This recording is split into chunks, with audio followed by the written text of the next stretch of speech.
یک طرح هم در واقع کرکوک‌بانیاسه که این هم یک طرح قدیمی البته سال 1950 ابتدا شده، ولی توی اختلافاتی که بین سوریه و عراق سر جنگ ایران و عراق که بالاخره سوریه همپیمان ما بود و به خاطر اینکه عراق تحت فشار میذاره صادرات نفت عراق از طریق این خط دیگر رو محدود کرد و اصلا دیگه بعد زمان حافظ اسد در واقع در زمان جنگ تحمیلی اول ما حافظ اسد این صادرات نفت عراق رو به بندر مانگی سوریه دورش گرفت.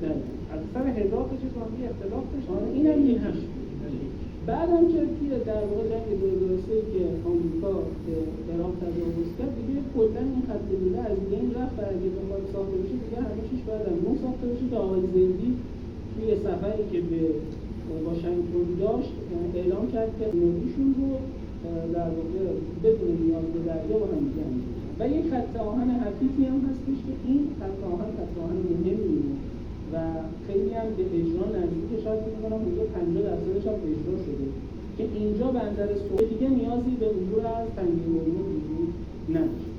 من سعی می‌کنم یه خورده سرعت بدم که بریم به سمت جنبندی و اینکه ببینیم نهایتاً همه این خط دیگه‌ها و اینا همه طرح‌های جدید دوران پسا جنگ اخیر ما. اینایی که گفتم دسته سوم هم. دسته چهارم هم در واقع تقویت طرح‌های موجوده. ما این سری طرح‌های موجودی داشتیم که اصلا همینها باعث شدن که در اوج جنگ هم نفت نتونه به قیمت‌های خیلی بالا برسه. حداقل یکی از دلایلی که قیمت نفت خیلی صعود نکرد و اعداد 150-200 دلار ندید این دو تا خط دیگه بودن. یکی خط دیگه در واقع شرق و غرب عربستان به اسم پترولاینه که تا قبل از جنگ حدود 5 میلیون عمومیش داخل خود عربستان مصرف می‌شد و حدود روزانه 2 عمومیش هم از گنبور صادر می‌شد.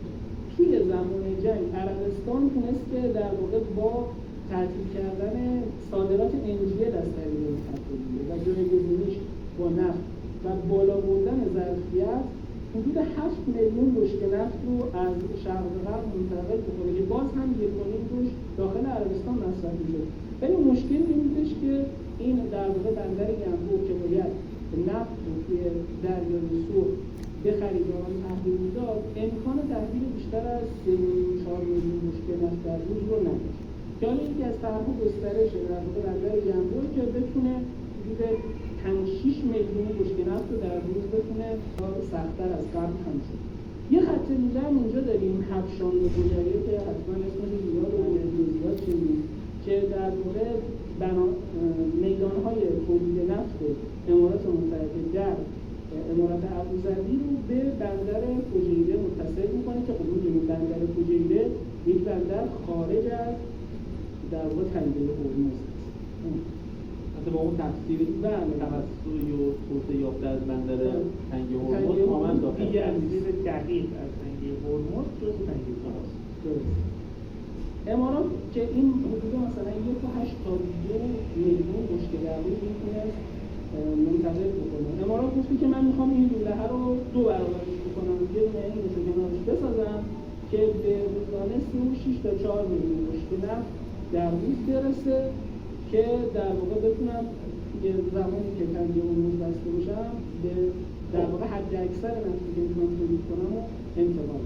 حالا اینا طرح‌های منطقی حالا یک عالمه طرح منطقی الان در این وسط وجود داره که قرار تنگه هرمز رو و یه نکته دیگر توجه بکنید. غالب که این خط دیگه ها میخوان منتقل بکنن نفت از کجا و کجا میبره؟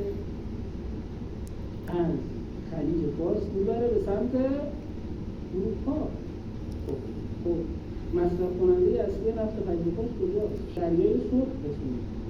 اگر همچنان تنگه هرمزمندر مسدود باشه شما باید این نفت رو که میخواد به چین برسه تقریبا اون طرف یک لقمه رو اینجوری بذارید رو دور سرت بچرخونید بعد از طولانی ترین مسیر لقمه رو دور سرشون بچرخونید، یعنی باید قاره آفریقا رو دور بزنن از زمانه ارومیه رد بشن تازه بیفتن به سمت در واقع رفتن به سمت اقیانوس هند و برن به سمت چین.